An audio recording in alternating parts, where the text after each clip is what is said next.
ओम नमस्ते जी। वेद कथा YouTube channel में आपका स्वागत है। क्या ईश्वर है? बहुत सारे लोगों को ऐसी शंका होती है कि ईश्वर है ही नहीं, जो चीज दिखाई नहीं देती उसको हम कैसे माने। वैसे तो वायु भी नहीं दिखाई देता, फिर भी हम मानते हैं। कैसे? स्पर्श गुण से। उसी तरह से ईश्वर में भी ज्ञान, बल, आनंद आदि गुण है, उससे हम पता लगा सकते हैं कि ईश्वर है। दूसरा, हर चीज का चलाने वाला कोई ना कोई होता है।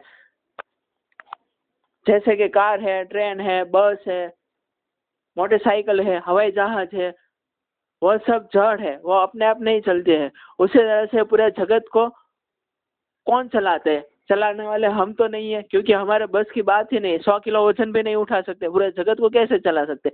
तो वो जगत को चलाने वाला ईश्वर ही है। उसी तरह से हम ईश्वर को पहचान सकते हैं।